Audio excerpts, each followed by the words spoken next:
গল্পের বাক্স চ্যানেলে সবাইকে স্বাগত জানাচ্ছি। আমি রোমানা নূপুর আজ আপনাদের জন্য নিয়ে এসেছি সমরেশ মজুমদারের লেখা অর্জুন সিরিজ থেকে একটি রহস্য উপন্যাস শুকনা ঝাড়ে অর্জুন। আজ শুনবেন উপন্যাসটির প্রথম পর্ব। 3 ঘন্টা দেরিতে দেরিতে চলছে ট্রেন। দোলগোবিন্দবাবু বললেন, এই দেরি নিয়ে চিন্তা করে লাভ নেই ভাই। 3টা বেড়ে 6 থেকে 9 ঘন্টা হলেও যখন মেনে নেওয়া ছাড়া কোনো উপায় নেই, তখন যতটা পারো ঘুমিয়ে নাও। বাইরে বৃষ্টি পড়ছে অঝোরে। জলপাইগুড়ি রোড স্টেশনে যখন অর্জুন ট্রেনে উঠেছিল তখন টিপটিপে বৃষ্টি। 12:30 ট্রেন এসেছিল 1:15-তে। এমন কিছু দেরি নয়। গোটা ভারতবর্ষের ম্যাপের দিকে তাকালে মনে হয় এই যে দেশ জুড়ে ট্রেন প্রায় ঠিকঠাক প্রতিদিন চলে, এটাও একটা বিস্ময়ের ব্যাপার। কত হাজার ট্রেন, কত হাজার হাজার স্টেশন, কত লক্ষ লক্ষ কর্মচারী কন্যাকুমারিকা থেকে গুয়াহাটি ট্রেনের ঘড়িটাকে সজল রেখেছেন। কিন্তু বৃষ্টিটা নামল ময়নাগুড়ি স্টেশন পার হতেই। হুড়মুড়িয়ে বৃষ্টি। ভর দুপুরেই প্রায় অন্ধকার এবং জলের দেওয়াল এমনভাবে পথ আটকাল যে ট্রেনের ড্রাইভার ট্রেন থামিয়ে দিল। হাতির পারাপার হওয়ার এলাকাটা অনেক দূরে। থেমে যাওয়ার কারণ যে বৃষ্টি তা বুঝতে অসুবিধে হলো না। এই সময় সামনের আসনে বসা ভদ্রলোক হেসে বললেন, জব্বর বৃষ্টি নেমেছে, আহা। মানুষটিকে ভালো করে দেখল অর্জুন। ফর্সা নাদুস নুদুস শরীর, গোল মুখ, দাড়ি কামানো, কিন্তু স্যার আশুতোষের মতো গোঁফ, গোল গোল চশমার কাচের ভেতর দিয়ে হাসি হাসি চোখ, মাথা সামনের দিকে চকচকে টাক, পেছনে চুল। দেখলেই মনে হয় নামটা দোলগোবিন্দ। এই নামটা কোনো গল্পের বইতে পড়েছে সে, ভুলে গিয়েছিল। একে দেখে ভুস করে উঠে এলো। দোলগোবিন্দবাবু চোখ বন্ধ করলেন। কেউ কেউ বসেই চমৎকার ঘুমোতে পারে, ইনিও পারলেন। বাইরের মেঘ আর বৃষ্টি সময়টা বুঝতে দিচ্ছে না। হাতঘড়ি ব্যবহার বন্ধ হয়ে গিয়েছে মোবাইল কেনার পর থেকে। মাঝে ট্রেন চলেছিল ঘণ্টাখানেক, খুঁড়িয়ে খুঁড়িয়ে, থেমেছে আর এগিয়েছে। এই এসি 3 টায়ারে যাত্রীর সংখ্যা বেশি নেই, বেশিরভাগই শুয়ে সময় কাটাচ্ছে। হঠাৎ জোর হাওয়া বইল, কারণ তার ধাক্কায় দাঁড়িয়ে থাকা ট্রেন দুলে উঠল। তখনই চোখ খুললেন দোলগোবিন্দবাবু। বললেন ঘুমিয়ে পড়তে। বাইরে অন্ধকার। অর্জুন বলল, এখানেই সন্ধে হয়ে গেল। সামনে অনেকগুলো নদী রয়েছে, যদি কোনো ব্রিজ ভেঙে যায় তো হয়েই গেল।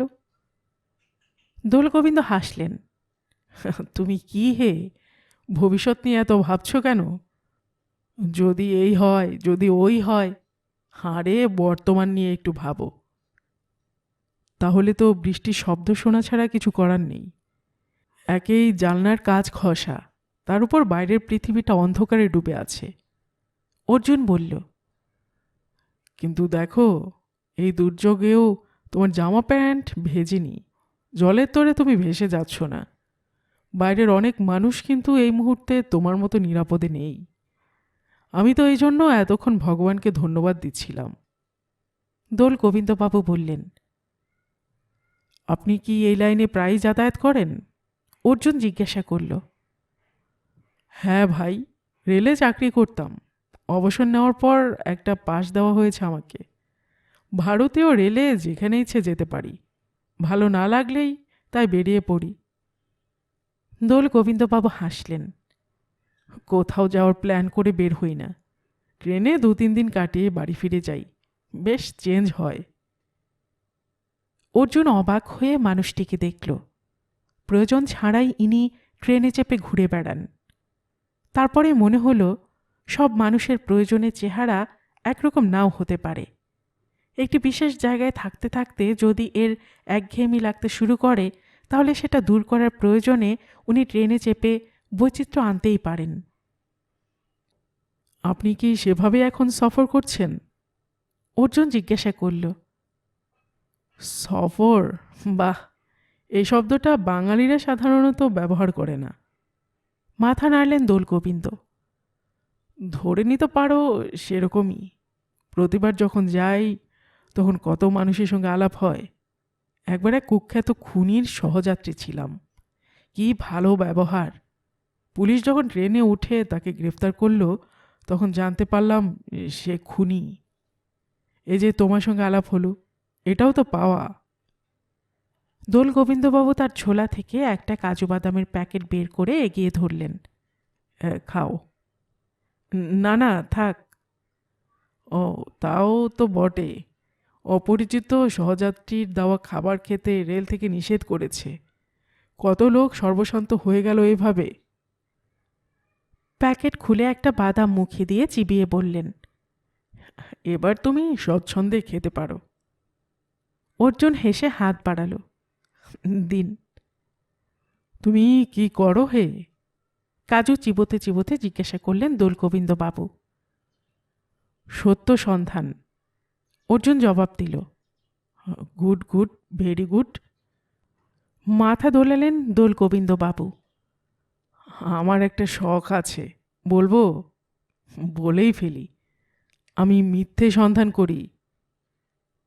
আপনি আমাকে ভুল ভাবছেন, এটা রসিকতা নয়। সত্য সন্ধান করা আমার পেশা। বহু বছর ধরে এই কাজটা করার চেষ্টা করছি। আমি তো একবারও ভাবিনি যে তুমি রসিকতা করছো। দোলগোবিন্দবাবু বললেন, আমি মিথ্যে সন্ধান করি কারণ একটা সত্যকে বিশ্বাস করে করে শেষ পর্যন্ত তার অস্তিত্বের প্রমাণ না পেয়ে মানুষ তাকে মিথ্যে বলে ভেবে নেয়। ধরো, একজন মানুষ ভগবান আছেন বলে ভাবেন, তার উপর আস্থা রাখেন, কিন্তু তার স্ত্রী অসুস্থ হলে চিকিৎসার জন্য সঙ্গে সঙ্গে ভগবানকে অনেক ডাকার পর যদি দেখেন বাঁচাতে পারল না, তখন তার মনে হয় ভগবান বলে কিছু নেই, সব মিথ্যে। কেউ যখন কোথাও ভগবানকে দেখতে পায়নি তখন তিনি নেই। আমি এই মিথ্যেটা সন্ধান করি। খুব শান্তভাবে দোলগোবিন্দবাবু কথাগুলো বললেন। একই কথা ভূত সম্পর্কে বলা চলে। সবাই শুনেছে, কিন্তু কেউ ভূত চোখে দেখেনি। তাহলে ভূত মিথ্যে? অর্জুন হাসল। ঠিক কথা, একদম ঠিক কথা। দোলগোবিন্দবাবু মাথা নাড়লেন। বৃষ্টির দাপট একটুও কমেনি। ট্রেন চলছে ট্রেনের মতো। ঘষা কাচের ভিতর থেকেও বিদ্যুতের ঝলকানি চোখে পড়ছে মাঝে মাঝেই। অর্জুন মোবাইলে সময় দেখল, রাত 9টা বাজে। 4 ঘন্টা লেট। দোলগোবিন্দবাবু মনে করিয়ে দিলেন। মাঝরাতে স্টেশনে নেমে কিছু পাওয়া যাবে কিনা কে জানে। ভাই, তুমি বড় আগাম ভাবো।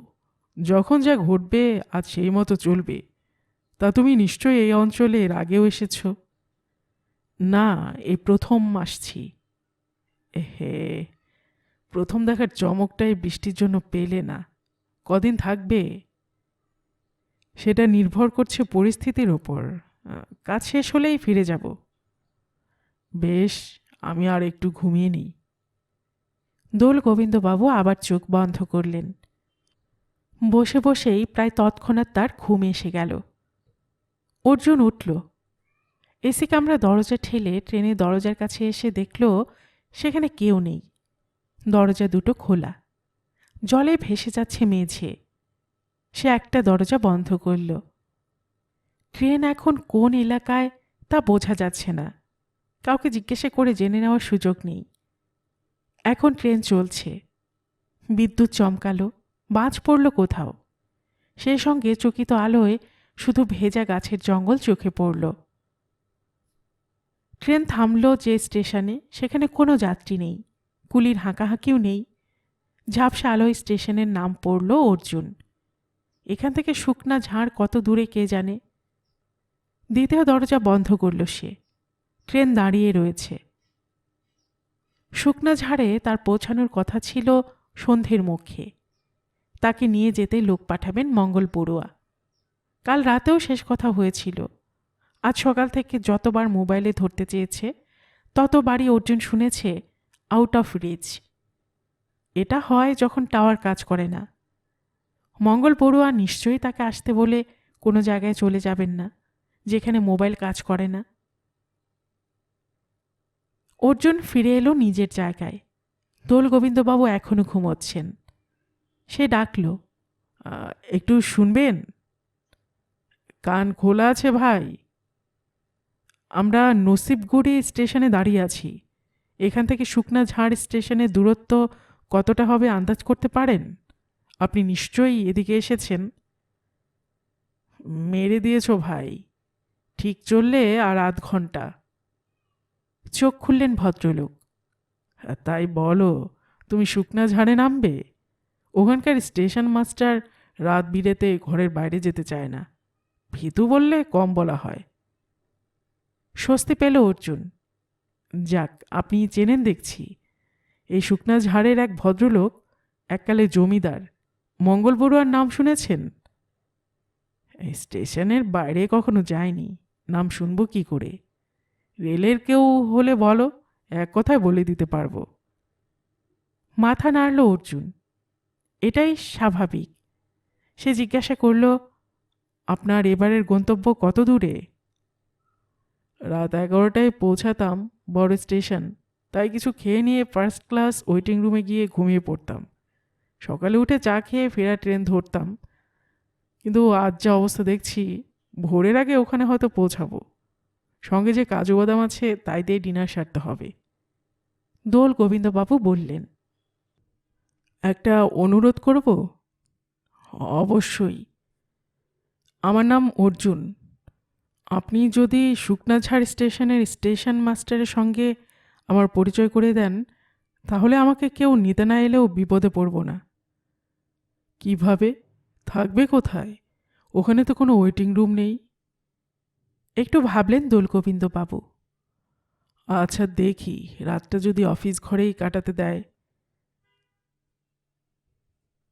শুকনাঝাড় স্টেশনে ট্রেনটা পৌঁছালো রাত 11টায়। বৃষ্টির ক্লান্তি নেই। ছোট প্ল্যাটফর্মে দুজন লোক দাঁড়িয়েছিল। ট্রেন থামতেই উঠে পড়ল। কাঁধে ঝোলানো চামড়ার ব্যাগটা নিয়ে দোল গোবিন্দবাবুর সঙ্গে প্ল্যাটফর্মে নেমে অর্জুন কোনো মানুষ দেখতে পেল না। অর্থাৎ কেউ আসেনি তাকে রিসিভ করতে। কেউ আসেনি তো? আরে এই বৃষ্টিতে মানুষ কেউ বাঘও রাস্তায় বের হবে না, তো মানুষ আসবে। দোল গোবিন্দবাবু বলতে বলতে হাত নাড়লেন। এই যে মাস্টার মশাই, দাঁড়ান।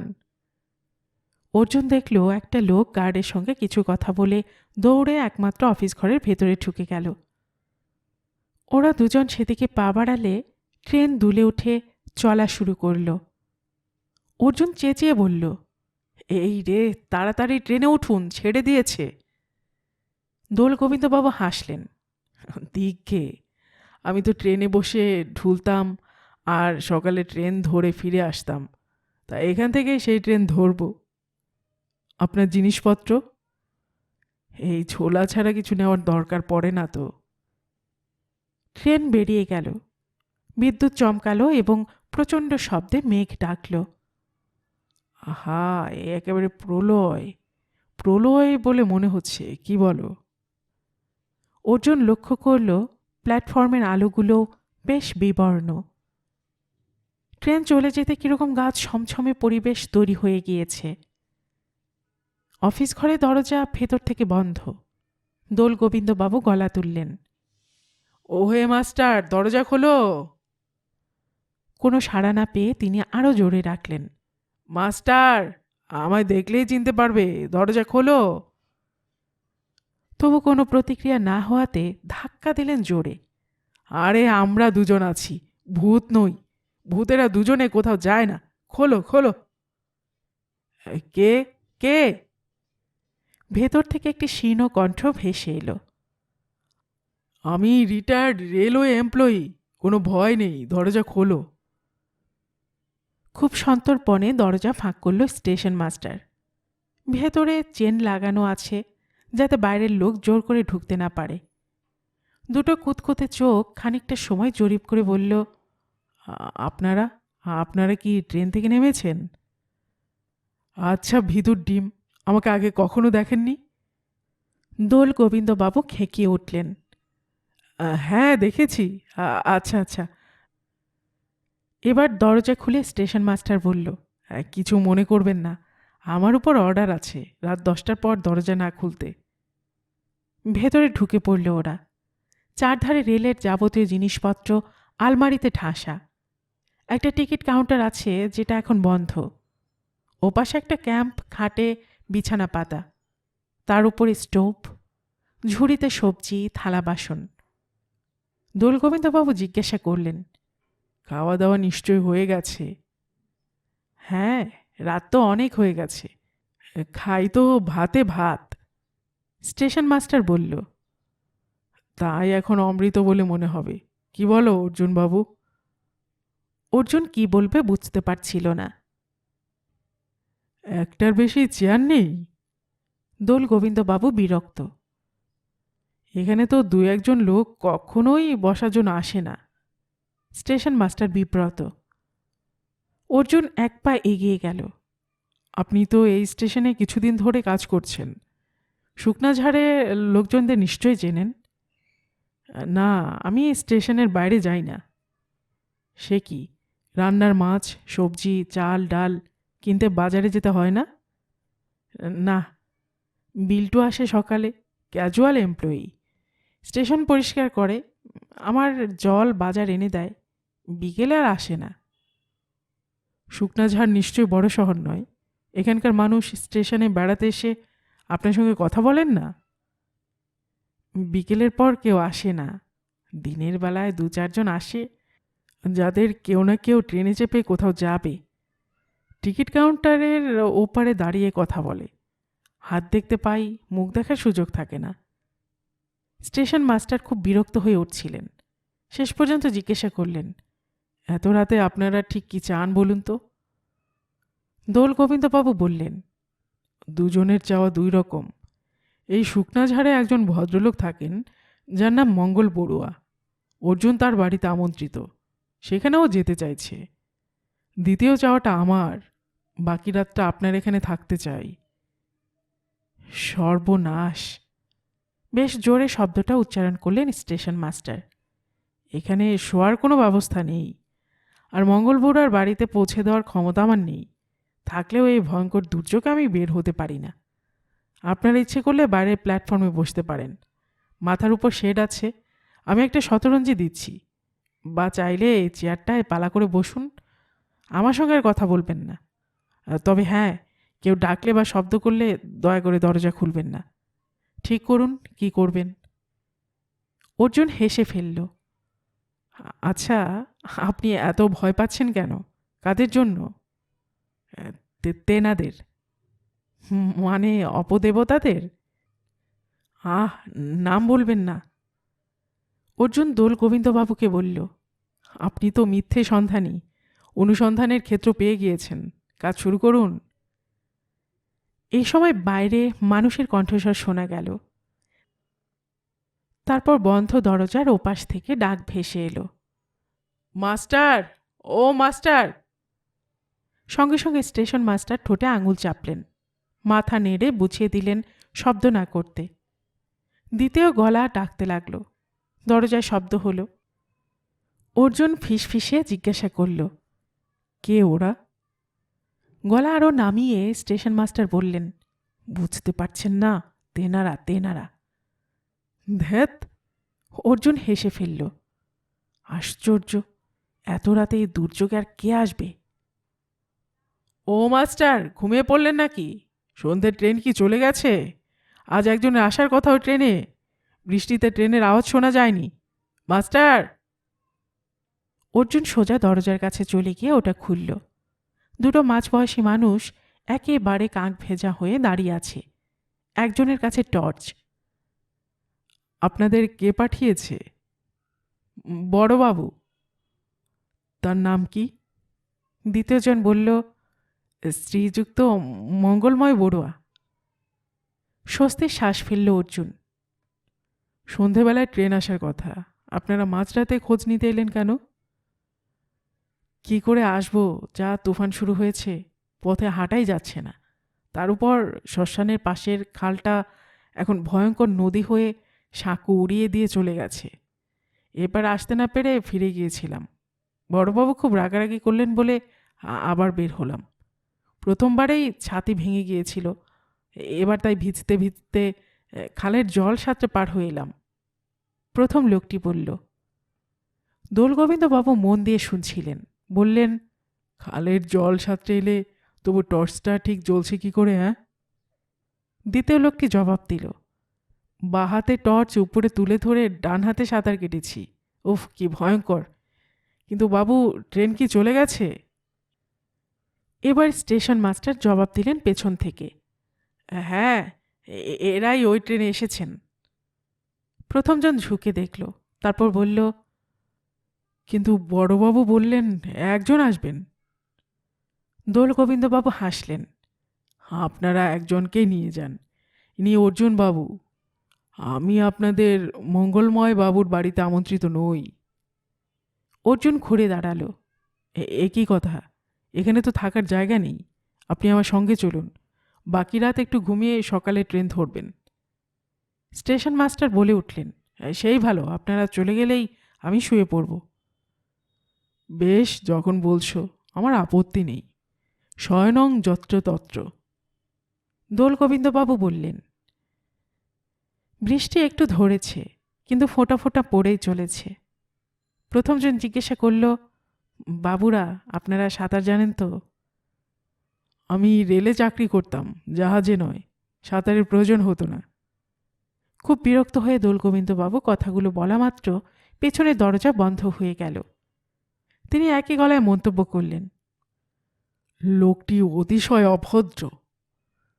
অর্জুন জিজ্ঞাসা করল, খালের জল কতটা গভীর? অন্য সময় কোমরের নিচে থাকে, এখন অন্তত 1.5 মানুষ। সর্বনাশ! দোলগোবিন্দবাবু বললেন, থাক, আজ আর না গিয়ে এখানে শুয়ে পড়ি। লোকটাকে ডাকো, শতরঞ্জি বের করে দিক। দ্বিতীয়জন বলল, না না, এখানে শুবেন না। 0.5 ঘন্টা বৃষ্টি না থাকলে জল হু হু করে কমে যাবে। পা চালিয়ে চলুন। আপনার ব্যাগটা আমাকে দিন। ব্যাগ হস্তান্তর হওয়ার পর হাঁটা শুরু করে অর্জুন জিজ্ঞাসা করল, এখানে রাত কাটাতে আপত্তি করলেন কেন? প্রথমজন বলল, ঘরের ভেতর তেনারা ঢোকেন না, বাইরে শুলে আর দেখতে হবে না। সন্ধ্যের পর খালের এধারে তো বটেই, ওধারেও বাধ্য না হলে কেউ বের হয় না। পথ চলতে এ বিষয়ে আর কথা বলবেন না বাবু। অর্জুন হাঁটতে হাঁটতে বলল, আপনার তো সাপে বড় হয়ে গেল। কীরকম?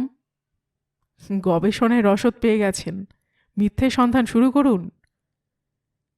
এরই মধ্যে জলের ফোঁটা মাথা থেকে বুক ভিজিয়ে দিয়েছে। মাঝে মাঝেই বিদ্যুৎ চমকাচ্ছে। টর্চের আলোয় পথ চলতে হচ্ছে। মাটির পথ এখন কাদায় ভরে গেছে। অর্জুন জিজ্ঞাসা করল, আপনার অসুবিধা হচ্ছে না তো? দোলগোবিন্দবাবু বললেন, শেষ রাতে জ্বর এলে কোনো রকমে ট্রেনে তুলে দিও ভাই।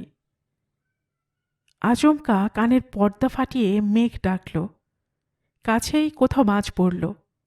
4 জনে দাঁড়িয়ে গিয়েছিল সেই শব্দ শুনে। অর্জুন অন্ধকারে চারপাশে কিছুই দেখতে না পেয়ে জিজ্ঞাসা করল, কোনো আলো জ্বলতে দেখছি না, এদিকে মানুষজন থাকে না? তাদের এখন গভীর রাত, খামোখা আলো জ্বেলে তেল পোড়াবে কেন? কেরোসিন তেল তো এদিকে সহজে পাওয়া যায় না, ব্ল্যাকে যা দাম। দ্বিতীয়জন জবাব দিল। মিনিট করে হাঁটার পর প্রথমজন গম্ভীর গলায় বলল, বাঁ দিকে তাকাবেন না কেউ, মাটির দিকে তাকিয়ে টর্চের আলো দেখে হাঁটুন। অর্জুন দাঁড়িয়ে বাঁ দিকে তাকালো। চাপ চাপ অন্ধকার সেদিকে। জিজ্ঞাসা করল, বাঁ দিকে তাকাতে নিষেধ করছেন কেন? এর জবাব এখানে দাঁড়িয়ে দিতে পারবো না বাবু। ঠিক তখনই এক থেকে একাধিক শিশুর কান্না ভেসে এলো বাঁ দিক থেকে। সঙ্গে সঙ্গে লোকটি, তাড়াতাড়ি হাঁটুন বাবু বলে হাঁটতে শুরু করল। অনেকটা হাঁটার পর টর্চের আলোয় খালটাকে দেখা গেল। এখনও সেখানে প্রবল বেগে জল ছুটেছে। দ্বিতীয়জন বলল, একটু কমেছে মনে হচ্ছে। এখন 1 মানুষ হবে। প্রথমজন বলল। দোলগোবিন্দবাবু বললেন, আমি স্টেশনে ফিরে যাচ্ছি। অর্জুন অবাক হলো। সে কি? কেন? মাথার উপর দিয়ে জলের স্রোত বইবে আর আমি হেঁটে খাল পার হব? এরা কি আমাকে উন্মাদ ভাবছে? অর্জুন টর্চ চেয়ে নিয়ে চারপাশে আলো ফেলতে লাগলো। বাঁদিকের কোণে আলোটা পড়তে মনে হলো ওখানে চালাঘর রয়েছে। সে জিজ্ঞাসা করল, ওই চালাঘর কিসের? আগে ওদিকটা শ্মশান। দাহ করতে লোকজন এসে ওখানে বিশ্রাম করে। শোনামাত্র দোল গোবিন্দবাবু বললেন, বাহ, চলো ওখানেই বিশ্রাম করা যাক, ভিজে একদম নেতা হয়ে গেছি। সঙ্গে সঙ্গে প্রথম জন বলে উঠল, না বাবু, ওখানে এখন যাবেন না। কেন? ওখানে রাতের বেলায় কেউ দাহ করতে আসে না। চালাঘরে লোকে দিনের বেলায় যায়, কিন্তু রাতের বেলায় কখনো না। কেন না? জবাবটা এখন দিতে পারবো না বাবু। দেখো, ওই খালের জলে উনি নামতে পারবেন না। ওর পক্ষে স্টেশনে ফিরে যাওয়া সম্ভব হলেও আমি দিতে পারি না। তাই আমরা ওই চালাঘরে আজ থাকব। তোমাদের ইচ্ছে হলে সঙ্গে আসতে পারো। দোলগোবিন্দ বাবুর দিকে তাকিয়ে অর্জুন বলল, চলুন, আর ভেজা যাচ্ছে না। চালাঘরের ভেতরটা পরিষ্কার। বাঁশের ওপর তক্তা পেতে দুটো বেঞ্চি করা হয়েছে। চারপাশে খোলা, কোনো দরজা নেই সেই কারণে। হাওয়া ঢুকছে হু হু করে, কিন্তু বৃষ্টির ছাঁট ভেতর আসতে পারেনি ঘরের চাল একটু বাইরে বেরিয়ে আছে বলে। ওই দুটো লোক প্রথমে আসতে চায়নি, শেষে বাধ্য হয়ে এলো। এসে চালাঘরের এক কোণে বসে পড়ল। দোলগোবিন্দবাবু ততক্ষণে বেঞ্চিতে বসে ব্যাগ থেকে কাজু বাদাম বের করেছেন। বললেন, কয়েকটা খেয়ে নাও হে, শরীরে বল পাবে। বিদ্যুৎ চমকালো। পৃথিবীটা কয়েক মুহূর্তের জন্য সাদা হয়ে গেল। বাদাম নিল অর্জুন। আশ্চর্য ব্যাপার, বৃষ্টি যেই বন্ধ হলো খালের জল কমতে লাগলো দ্রুত। তখনও সূর্যের নামগন্ধ নেই। চারপাশে জমাট অন্ধকার। আবার শিশুদের কান্না ভেসে এলো একসঙ্গে। অর্জুন জিজ্ঞাসা করল, আশেপাশের গাছে শকুনের বাসা আছে, তাই তো? না বাবু, এটা শকুনের বাচ্চার কান্না নয়। আর কিছু জিজ্ঞাসা করবেন না বাবু। জল এখন হাঁটুর উপরে, স্রোতও কমে গিয়েছে। এই খাল পার করে মাত্র 5 মিনিট হাঁটলেই বড়বাবুর বাড়ি। এই ভয়ঙ্কর জায়গায় না বসে থেকে দয়া করে চলুন, গিয়ে কিছু খেয়ে দিয়ে বিছানায় শুয়ে পড়বেন। লোকটা কথা শেষ করতেই এত জোরে বাতাস বইল যে মনে হচ্ছিল চালাঘর উড়ে যাবে। দুটো লোকই একসঙ্গে রাম নাম জপ করতে লাগলো জোরে জোরে। অর্জুন উঠে দাঁড়ালো। দোলগোবিন্দবাবু বাদাম চিপিয়ে যাচ্ছিলেন। বললেন, ওদের বলো ফিরে যেতে। আমরা দুজন এই দুটো বেঞ্চিতে বাকি রাতটা লম্বা হয়ে পড়ে থাকি। আলো ফুটলে তুমি যেও খাল পেরিয়ে, আমি স্টেশনে। অর্জুন বলল, ভেজা জামা প্যান্ট একটুও শুকোয়নি। এগুলো পরে থাকলে কাল জ্বর আসতে বাধ্য। এক যাত্রায় পৃথক ফল করবেন না, চলুন। আরে, আমরা কি একসঙ্গে যাত্রা করেছি? ট্রেন থেকে একসঙ্গে নেমেছি, চলুন। জল উঠল কোমরে। দোলগোবিন্দবাবু খাল পার হচ্ছিলেন টলতে টলতে। ওই অবস্থায় বললেন, আমি চাই না কেউ আমার শ্রাদ্ধ করুক। এখন ভেসে গেলে এই ইচ্ছেটা পূর্ণ হবে। আমার ডেড বডি হয়তো খুঁজেই পাওয়া যাবে না। তার কোনো চান্স নেই, আপনি খাল প্রায় পেরিয়ে গেছেন। রাস্তা বলতে কিছু নেই। জল কাদা ভেঙে হাঁটতে হাঁটতে একটা পাঁচিল ঘেরা বাড়ির গেটের সামনে পৌঁছে গেল ওরা। প্রথমজন বলল, আসুন বাবুরা, কিন্তু আমাদের পেছন পেছন হাঁটবেন। কেন? দোলগোবিন্দবাবু জিজ্ঞাসা করলেন। বড়বাবুর দুটো বিশাল রাগী কুকুর রাতে ছাড়া থাকে। আমাদের চেনে বলে কিছু বলবে না। দুবার চোর ধরেছে, হাতে পায়ে অনেক সেলাই করতে হয়েছে হাসপাতালে নিয়ে যাওয়ার পর। দ্বিতীয় লোকটি বলল, আমরা কোথায় এলাম অর্জুন? দোলগোবিন্দবাবুর গলা কেঁপে গেল। টর্চের আলোয় চারপাশে দেখল অর্জুন। বাগান, প্রচুর গাছ, কিন্তু কুকুর দুটোর দেখা পাওয়া গেল না। বাড়ির গায়ে আলো ফেলে বোঝা গেল ওটা পেল্লাই এবং দোতলা। ঢোকার দরজা পেছনের দিকে, যা স্বাভাবিকভাবেই বন্ধ। লোক দুটো তাদের নিয়ে গেল বাগানের ওপাশে, যেখানে একটি সুন্দর কটেজ আছে, 2টো ঘর, চমৎকার বিছানা, অ্যাটাচড বাথ, ঘরে হারিকেন জ্বলছিল। অর্জুন জিজ্ঞাসা করল, কারেন্ট থাকে না? এই বৃষ্টির সময় চলে যায়, আপনারা 2টো ঘরেই থাকতে পারেন। আমরা ভৃগুদাকে ডেকে দিচ্ছি, উনি খাবারের ব্যবস্থা করবেন। প্রথমজন বলল। অর্জুন মাথা নাড়ল। কাউকে ডাকতে হবে না, ভোর হতে বেশি দেরি নেই। এখন নিশ্চয়ই কিছু খাবো না, শুধু বলে দাও সকাল 8টার আগে কেউ যেন না ডাকে। তোমরা যেতে পারো। লোক দুটো চলে গেলে দোলগোবিন্দবাবু জিজ্ঞাসা করলেন, আমরা কি আলাদা ঘরে ঘুমোবো? বলছিলাম কি, এই ঘরে যখন 2টো সেপারেট বিছানা আছে, নতুন জায়গা তো। আমার কোনো সমস্যা নেই, কিন্তু আপনার পোশাকের যা অবস্থা, সঙ্গে তো ব্যাগ নেই, চেঞ্জ করবেন কি করে? অর্জুন শার্ট খুলল। নো প্রবলেম, এই ঝোলায় লুঙ্গি, গামছা, টুথব্রাশ, পেস্ট, সাবান আছে। তুমি বাথরুমে গিয়ে চেঞ্জ করে এসো। দোলগোবিন্দবাবু বললেন। শুকনো পোশাক পরে স্বস্তি হলো অর্জুনের। সে বাথরুম থেকে বেরিয়ে দেখল দোলগোবিন্দবাবুর পরনে লুঙ্গি, ঊর্ধ্বাঙ্গী গামছা, ভেজা পোশাক তারের উপর মেলে দিয়েছেন। অর্জুন বের হতেই তিনি ঢুকে গেলেন বাথরুমে। দরজায় সামান্য শব্দ হতেই ঘুম ভেঙে গেল অর্জুনের। সে উঠে পড়ল। দোলগোবিন্দবাবু বিছানায় রাখা চাদর আপাদমস্তক মুড়ি দিয়ে ঘুমোচ্ছেন। দরজা খুলতেই দেখা গেল একজন প্রৌঢ় হাতে চায়ের ট্রে নিয়ে দাঁড়িয়ে আছে। অর্জুন সরে দাঁড়ালে লোকটা ট্রে টেবিলের উপর রাখল, চা আর বিস্কুট। আপনার নাম ভৃগু? আমাকে আপনি বলবেন না, আমি এ বাড়ি চাকর। মঙ্গলময় বাবু উঠেছেন? অনেকক্ষণ, স্নান করে পুজোয় বসেছেন। পুজো কখন শেষ হবে? ঠিক 9টায়, শাঁখের আওয়াজ পাবেন। বাবু হুকুম দিয়েছেন আপনাদের যেন কোনো অযত্ন না হয়। জল খাবার কখন দেব বাবু? যত তাড়াতাড়ি সম্ভব, পেটে ছুঁচো ডন মারছে। চাদর মুড়ি দিয়ে কথাগুলো বললেন দোলগোবিন্দবাবু। 8 ঘন্টার মধ্যে দিচ্ছি। ভৃগু দ্রুত চলে গেল। মিনিট 7 পরে চা খেতে খেতে দোলগোবিন্দবাবু বললেন, কার কপালে কি লেখা আছে তা কেউ বলতে পারে না। এতক্ষণে আমার ফিরতি ট্রেনে বাসে ঢোলার কথা, অথচ দেখো তোমার কল্যাণে দামি চা খাচ্ছি। কিন্তু আমি ভাবছি, মঙ্গলবাবুকে তুমি আমার কি পরিচয় দেবে? উনি তো আমাকে চেনেন না, আমন্ত্রণ জানারও প্রশ্নই নেই। অথচ আমি এসেছি, এসে জুড়ে বসেছি। তাছাড়া তুমি তো আমার পরিচয় দূরের কথা, নামও জানো না। কি বলবে ওকে? অর্জুন চুপচাপ চা খেয়ে যাচ্ছিল। দোলগোবিন্দবাবু চোখ ছোট করলেন। কি হলো?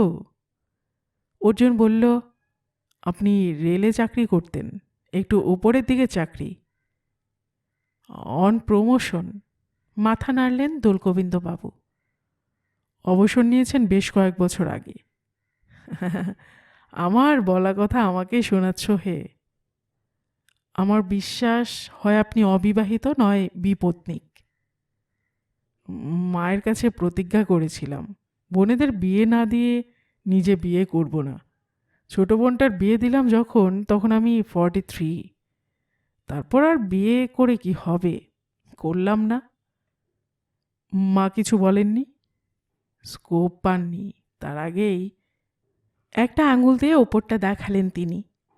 কিন্তু এই ব্যাপারটা কি করে বুঝলে?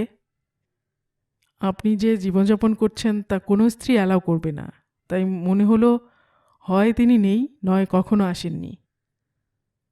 আমার নাম তুমি জানো না, কি বলবে ওকে? অর্জুন হেসে ফেলল। আমি যদি ওকে বলি আপনার নাম জগদীশবাবু, তাহলে উনি তাই মেনে নেবেন। যদি বলি দোলগোবিন্দবাবু, তাহলেও অস্বীকার করবেন না। এখানে কেউ আপনাকে চেনে না। শেক্সপিয়ার সাহেব তো বলে গেছেন, নামে কি এসে যায়, গোলাপকে যে নামে ডাকো সে সুগন্ধ ছড়াবে। হাঁ হয়ে তাকিয়েছিলেন ভদ্রলোক। তারপর শরীর কাঁপিয়ে হো হো করে হাসতে লাগলেন। তার আশুতোষ গোঁফ নাচতে লাগল। কোনো রকমে সেসব থামিয়ে বললেন, দোল গোবিন্দ, ও বেড়ে নাম হে। আমার দাদামশাইয়ের নাম ছিল গোবিন্দ, আমি দোল গোবিন্দ। ঠিক আছে, এখন থেকে আমি দোল গোবিন্দ ঘোষাল, ওই নামে ডাকবে আমাকে। আসল সত্যটা কি? ওই যে বললাম, ঘোষাল। গোটা চাকরি জীবনে শুনে এসেছি একটাই ডাক, ঘোষাল বাবু। ভালো, এখানে এসে একটা নতুন নামও পেলাম। হাসলেন দোলগোবিন্দ বাবু। যদি কিছু মনে না করো তাহলে বলি, মঙ্গলময় বাবুর কোনো সত্য সন্ধান করতে তুমি এখানে এসেছো? টেলিফোনে উনি আমাকে পুরোটা বলেননি। তাছাড়া ক্লায়েন্টের অনুমতি ছাড়া তার সমস্যার কথা আলোচনা করা কি উচিত? বুঝেছি। বেশ, তুমি সত্য সন্ধান করো, আমি মিথ্যে সন্ধান করব। লুচি, বেগুন ভাজা, তরকারি আর ক্ষীর দিয়ে ব্রেকফাস্ট করে দোলগোবিন্দবাবু বললেন, এই বয়সে যা যা খাওয়া উচিত নয় তাই খেলাম। অর্জুন তৃপ্তি করে খেয়ে বলল, একদিনই তো। প্লেট গ্লাস নিয়ে যেতে এসে ভৃগু বলল, বড়বাবু বাগানে এসে বসেছেন, বলেছেন আপনাদের খাওয়া শেষ হলে একবার যেন ওখানে যান। ভৃগু বেরিয়ে গেলে দোলগোবিন্দবাবু বললেন, খাঁটি ভদ্রলোক বলে মনে হচ্ছে, নইলে এত বিনয় দেখাতেন না। অর্জুন বলল, চলুন। আজও আকাশে মেঘেরা রাজত্ব করছে, তাই রোদ নেই। দূর থেকেই অর্জুন ভদ্রলোককে দেখতে পেল। গোল টেবিলের চারপাশে 4টে চেয়ার, তার একটায় বসে গড়গড়ায় পাইপ মারফত ধোঁয়া খাচ্ছেন। পরনে সিল্কের পাঞ্জাবি, ধুতি। ভদ্রলোক 60 থেকে 65-র মধ্যে। ওদের দেখে মঙ্গলময় বাবু উঠে দাঁড়িয়ে হাত জোর করলেন, আসুন, কাল খুব অসুবিধা হয়েছে আপনাদের। এমন ভয়ঙ্কর দুর্যোগের মোকাবেলা করা সম্ভব ছিল না। অবশ্য ট্রেন যদি ঠিক সময় আসতো তাহলে আপনারা এত বিপদে পড়তেন না। শরীর ঠিক আছে তো? অর্জুন নমস্কার করে বলল, এখন আমরা ঠিক আছি। এর সঙ্গে পরিচয় করিয়ে দিই, ইনি Dolgobinda Ghoshal, retired railway officer. আর এর কথা আপনাকে বলেছিলাম। দোলগোবিন্দবাবু নমস্কার করলেন। মঙ্গলময় বাবু বললেন, বসুন। দোলগোবিন্দবাবু বললেন, না, আপনারা কথা বলুন, আমি একটু জায়গাটা ঘুরে দেখতে চাই। নিশ্চয়ই। ওপাশে একটা নদী আর 250 বছরের শিব মন্দির ছাড়া দেখার মতো কিছু নেই। আপনার সঙ্গে একজনকে দিয়ে দিচ্ছি, ঘুরতে সুবিধা হবে। মঙ্গলময় বাবু ইশারায় দূরে দাঁড়ানো একজন কর্মচারীকে ডাকলেন। সে দৌড়ে এলে বললেন, ইনি যেখানে যেতে চান নিয়ে যাও। দোলগোবিন্দবাবু পা বাড়িয়ে থেমে গেলেন। কিছু মনে করবেন না, কাল রাতে দেখলাম এখানকার স্টেশন মাস্টার ভূতের ভয়ে দরজাই খুলছিলেন না। যে দুটি লোককে আপনি আমাদের নিয়ে আসার জন্য পাঠিয়েছিলেন তারাও শ্মশানের কাছে এসে খুব ভয় পাচ্ছিল। আপনার কি মনে হয় এই ভয়ের পিছনে কোনো কারণ আছে? প্রত্যেকের অনুভব শক্তি সমান নয়।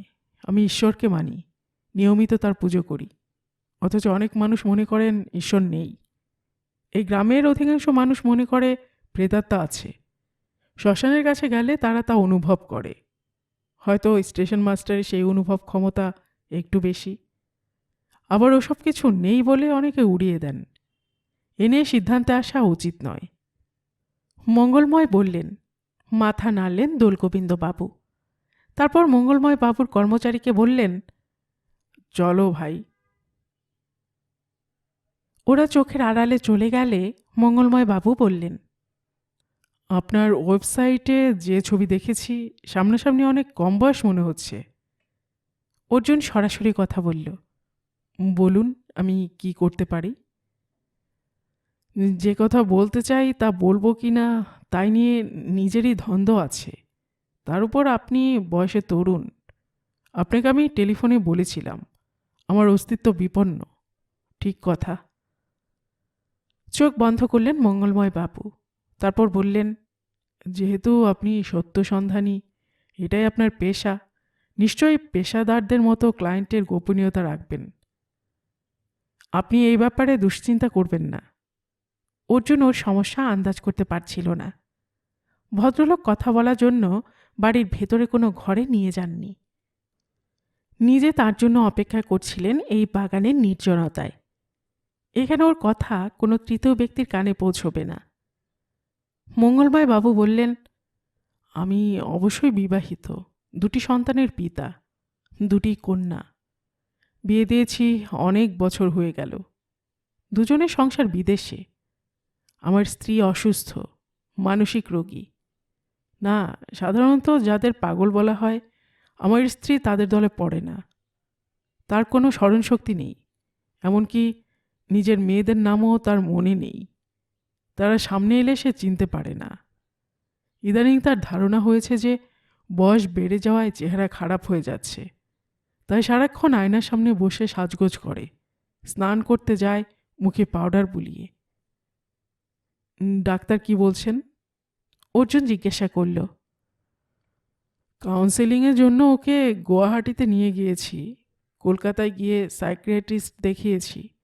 তেমন কিছু কাজ হয়েছে বলে মনে হয় না। এর শুরু কবে থেকে? 2.5 বছর আগে। আমার এক কাকা ছিলেন, আমরা তাকে ডাকতাম সন্ন্যাসী কাকা বলে। সংসারে না থেকে পাহাড়ে পাহাড়ে ঘুরতেন। কালীভক্ত ছিলেন, তন্ত্র চর্চা করতেন। সেবার এলেন 10 বছর নিরুদ্দেশ থাকার পরে। তার জন্য আলাদা পুজোর ঘর করে দেওয়া হয়েছিল। আমার স্ত্রী তার যত্ন যাতে ঠিকঠাক হয় তা দেখাশোনা করতেন। এক শনিবার সকালে দেখলাম তিনি এই বাগানে পায়চারি করছেন, বেশ উত্তেজিত। কারণ জিজ্ঞাসা করলে বললেন, মুক্তি দিতে এসেছি, তোর বাড়ির বন্ধন থেকে মুক্তি দিতে এসেছি। কাদের মুক্তির কথা বলছেন? আমার ঠাকুরদা ছলে বলে কৌশলে একটা বিরাট ধন ভাণ্ডারের মালিক হয়েছিল। কত রক্ত, কত চোখের জল তার জন্য ঝরেছিল। এই যে বাড়িতে তোরা আছিস তা ওই রক্তমাখা ধনে তৈরি, কিন্তু এটা কিছুই নয়। আরও বিশাল ধন ভাণ্ডার লুকিয়ে রেখে গেছে লোকটা। সেসব পাহারা দেওয়ার জন্য যাদের রেখেছে তাদের মুক্তি দিতে আমি এসেছি। আজ শনিবার রাত 9টার সময় বৌমাকে আমার পুজোর ঘরে আসতে বলছি। খবরদার, তুই ওর সঙ্গে আসবি না। একটু চুপ করলেন মঙ্গলময় বাবু, তারপর বললেন, বিপুল ধন দৌলতের কথা আগে আমি কখনো শুনিনি। আমার পরলোকগত পিতাও জানতেন বলে মনে হয় না। সন্ন্যাসী কাকা আমার স্ত্রীকে পুজোর ঘরে ডেকে কি সেই সম্পত্তির খবর দেবেন? কিন্তু কি হলো, ঠিক 1.5 ঘন্টা পরে আমার স্ত্রী যখন ওই ঘর থেকে বেরিয়ে এলো, তখন সে কাউকে চিনতে পারল না। শুধু বলে যাচ্ছে, কাউকে বলবো না, কাউকে বলবো না। কি কথা বলবে না জিজ্ঞেস করতে ফ্যালফ্যাল করে তাকিয়ে থাকে। সন্ন্যাসী কাকাকে পুজোর ঘরে পাওয়া যায়নি। শুনেছি তান্ত্রিকদের অনেক ক্ষমতা থাকে। মাঝে মাঝে মনে হচ্ছে আমার স্ত্রীর মস্তিষ্ককে সন্ন্যাসী কাকা লকারের মতো ব্যবহার করেননি তো। সোজা হয়ে বসলেন মঙ্গলময় বাবু। অর্জুন চমকে উঠল। লকারের ভেতরে কিছু রেখে চাবি দিয়ে দিলে সেটা থেকে অন্যদের পক্ষে জিনিসটা বের করা প্রায় অসম্ভব ব্যাপার। এক্ষেত্রে কি ওই ভদ্রমহিলার মস্তিষ্কে কোনো তথ্য ঢুকিয়ে দিয়ে তার স্মরণশক্তি অকেজো করে দেওয়া হয়েছে? চেষ্টা করেও তিনি মনে করতে পারবেন না তার কাছে কি গোপন তথ্য রয়েছে। আবার লকার খোলার মতো ওই সন্ন্যাসী কাকা এসে স্মরণশক্তি ফিরিয়ে দিলেই মিসেস বড়ুয়া ঝটপট মনে করতে পারবেন তথ্যটির কথা। অর্জুন বলল, মিস্টার বড়ুয়া, আপনি ফোনে বলেছিলেন আপনার অস্তিত্ব বিপন্ন। এখন পর্যন্ত যা শুনলাম তার সঙ্গে আপনার অস্তিত্বের কি সম্পর্ক তা আমি বুঝতে পারছি না। যা বললেন তা আপনাদের পারিবারিক ব্যাপার। আপনি বললেন মিসেস বড়ুয়াকে গুয়াহাটি ও কলকাতায় সাইকিয়াট্রিস্টদের কাছে নিয়ে গিয়েছিলেন, তার কাউন্সেলিংও হয়েছিল। ওই ডাক্তারবাবুরা কি একই সন্দেহ করেছেন? কেউ মাথায় কিছু ঢুকিয়ে দিতে স্মৃতির ঘরে তালা লাগিয়ে দিয়েছে? ওদের বক্তব্য কি? মঙ্গলময় বাবু বললেন, ওরা ওর সঙ্গে কথা বলে দেখেছেন। কয়েকটা প্রশ্নের উত্তর ঠিক এবং ভুল দেওয়ার পরেই ও বোবা হয়ে যাচ্ছে। ওদের সামনে যেন একটা দেওয়াল এসে যাচ্ছে যা ওরা কিছুতেই ভেদ করতে পারেননি। আঙুলের আংটি ঘুরিয়ে দেখলেন মঙ্গলময় বাবু। আমি আপনাকে বলেছি যে আমার অস্তিত্ব বিপন্ন। সন্ন্যাসী কাকার কথা সত্যি হলে তিনি তার ঠাকুরদার বহাল করা পাহারাদারদের মুক্তি দিতে এসেছিলেন। যদি তা দিয়ে থাকেন তাহলে তারা কোথায় গেল? বুঝতে পারছেন? এতকাল যারা পাহারায় ছিল তারা কখনোই মানুষ হতে পারে না। তারা নিশ্চয়ই বন্দী হয়েছিল বলে প্রতিহিংসা পরায়ণ হবে। ঠাকুরদা নেই, বংশে আমি আর কাকা বেঁচে আছি। অবশ্য কাকা এখন আছেন কি না তা জানি না। সে চলে যাওয়ার পর আর তার কোনো খবর পাইনি। তাই আমাকে ওরা টার্গেট করবে। ইতিমধ্যে তাদের অস্তিত্ব গ্রামের মানুষ নানাভাবে জানতে পেরেছে। দ্বিতীয়ত, আমার স্ত্রীর স্মৃতি যদি ব্লক করে দেওয়া সম্ভব হয়ে থাকে, আমার উপরেও সেই অপশক্তির প্রয়োগ করা হতে পারে, তাই না? আপনার মেয়েরা এসব জানেন? না, এতটা ডিটেলসে জানে না। ছোট মেয়ে থাকে বোস্টনে, ও প্রায়ই বলছে ওখানে যেতে। ওর মায়ের চিকিৎসা আরও ভালোভাবে করাতে চায়। যাব বললে তো যাওয়া যায় না। আমার স্ত্রীর পাসপোর্ট নেই। এরকম মানসিক পরিস্থিতিতে ভিসা দূরের কথা, পাসপোর্টই পাবে না সে। আমার বড় মেয়ে থাকে সিডনিতে। আপনার কথা সেই বলল। ল্যাপটপে আপনার কথা পড়ার পর মনে হলো যোগাযোগ করি, যদি আপনি সাহায্য করতে পারেন। মঙ্গলময় বাবু ধীরে ধীরে কথাগুলো বললেন। অর্জুন মাথা নাড়ল। না মিস্টার বড়ুয়া, সাইকিয়াট্রিস্টরা যখন সক্ষম হননি তখন আপনার স্ত্রীর মনে কী কথা লুকিয়ে রাখা হয়েছে তা আমার পক্ষে জেনে নেওয়া সম্ভব নয়। আর আপনি যাদের মুক্ত পাহারাদার বলছেন তাদের অস্তিত্বে আমি বিশ্বাস করি না। আশা করি আপনাকে বোঝাতে পেরেছি। এর অর্থ হলো আপনি আমাকে সাহায্য করতে পারবেন না? আমার ক্ষমতা নেই। তাহলে তো আপনাকে মিছিমিছি এত কষ্ট দিলাম, আমারই দুর্ভাগ্য। কিন্তু আপনি আমার অনুরোধে সময় নষ্ট করে এসেছেন, তাই আমার তরফে সামান্য সম্মান দক্ষিণা দিতে চাই। আপনি কি আজই ফিরে যাবেন? হ্যাঁ, কিন্তু সম্মান দক্ষিণা নেওয়া আমার পক্ষে সম্ভব নয়। কেন? কোনো কাজ না করে ওটা নিতে আমার বিবেকে বাধবে। মঙ্গলময় বাবু মুখ নিচু করলেন। ঠিক তখনই পাশে নারকোল গাছ থেকে দুটো নারকোলকে নিচে নেমে আসতে দেখল অর্জুন। সে এক লাফে কাছে গিয়ে মঙ্গলময় বাবুকে টেনে সরিয়ে দিতেই ওই দুটো তার চেয়ারে আছড়ে পড়ল। নারকোল দুটোর ওজন এবং গতির কারণে কাঠের চেয়ারের একটা হাতল ভেঙে টুকরো টুকরো হয়ে গেল। থরথর করে কাঁপছিলেন মঙ্গলময় বাবু। তার মুখ রক্তশূন্য। কোনো রকমে অর্জুনের ডান হাতের কোনোই আঁকড়ে দাঁড়িয়েছিলেন। অর্জুন বলল, ভয় পাবেন না, এটা স্রেফ একটা অ্যাক্সিডেন্ট। কিন্তু আপনি যদি আমাকে টেনে সরিয়ে না দিতেন তাহলে আমার মাথা চুরমার হয়ে যেত। গলার স্বর কাঁপছিল মঙ্গলময় বাবুর। নারকল দুটো তুলে টেবিলের উপর রাখল অর্জুন। কথাটা সত্যি। ভাগ্যিস সে উপরের দিকে তাকিয়েছিল, না হলে মৃত্যু অবধারিত ছিল ভদ্রলোকের। মঙ্গলময় বাবু বললেন, বোটা শুকিয়ে গেলে কখনো কখনো নারকোল গাছ থেকে পড়ে যায়, কিন্তু দুটো নারকোল একসঙ্গে পড়েছে বলে শুনিনি। অর্জুন নারকোলে যে অংশ গাছের সঙ্গে ছিল তা পরীক্ষা করল। অদ্ভুত ব্যাপার, ছেঁড়া জায়গাটা দেখে মনে হচ্ছে কেউ জোর করে নারকোলটা ছিঁড়েছে। কিন্তু কে ছিঁড়বে? এখন হাওয়াও জোরে বইছে না যে তার ধাক্কায় ঘটনাটা ঘটেছে। মঙ্গলময় বাবু বললেন, আমি আপনাকে বলেছিলাম আমার জীবন বিপন্ন। অনুমানটা যে ভুল নয় তা নিশ্চয়ই বুঝেছেন। বুঝিনি। একটা কাকতালীয় ঘটনাকে প্রমাণ হিসেবে মেনে নেওয়া যায় না। আপনার কি মনে হয়, আপনাকে যারা মারতে চাইছে তারা যদি এই বাগানের গাছে গাছে ঘুরে বেড়ায় তো দুটো নারকোল ছুঁড়ে থেমে যাবে কেন? এই 2.5 বছরে অনেকভাবে কাজটা করতে পারত। একটু ভেবে দেখুন। অর্জুন বলল। বড় শ্বাস ফেললেন মঙ্গলময় বাবু। তারপর বললেন, ঠিক আছে, আপনি এখন বিশ্রাম করুন। সকালে ট্রেন নিশ্চয়ই চলে গেছে। বিকেলে ট্রেনের টিকিট কাটাতে লোক পাঠাচ্ছি। ওই ভদ্রলোক নিশ্চয়ই লাঞ্চের আগে চলে আসবেন। কথাগুলো বলে বাড়ির দিকে চলে গেলেন ভদ্রলোক। অর্জুন গেস্ট হাউসে ফিরে এলো। সুস্থ মাথায় চিন্তা করলে পুরো ব্যাপারটাকে অলীক কল্পনা ছাড়া কিছু মনে হবে না। শকুন ছানার কান্নাকে যেমন মানুষ ভূতের কান্না বলে ভুল বুঝে খুশি হয়, তেমনই। কিন্তু অর্জুনের খটকা লাগছিল একটা ব্যাপারে, যা সে মঙ্গলময় বাবুকে বলেনি। নারকোল ঝুনো হয়ে গেলে, বোটা শুকিয়ে গেলে, বাতাস না বইলেও ঝরে পড়তে পারে, কিন্তু ওই নারকোল দুটোর বোটার অনেকটাই কাঁচা ছিল, হাওয়াও বইছিল না। ওই অবস্থায় নারকোলের ঝরে পড়া কখনোই সম্ভব নয়, তার উপর একসঙ্গে দুটো। এটা কেন এবং কি করে সম্ভব হলো? এর আগে নারকোল পড়লে মঙ্গলময় বাবু নিশ্চয়ই তাকে বলতেন। আজই ওই ঘটনা ঘটে গেল। অনেক দিন আগে অমল সোম তাকে একটা বই পড়তে দিয়েছিলেন, যার নাম বুদ্ধিতে যার ব্যাখ্যা চলে না।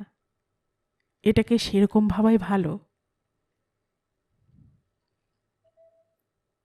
গল্পের বাক্স বাই রোমানা নুপুর চ্যানেলে আমি রোমানা নুপুর এতক্ষণ আপনাদের পড়ে শোনাচ্ছিলাম সমরেশ মজুমদারের লেখা অর্জুন সিরিজ থেকে একটি রহস্য উপন্যাস, শুকনা ঝাড়ে অর্জুন। আজ শুনলেন উপন্যাসটির প্রথম পর্ব।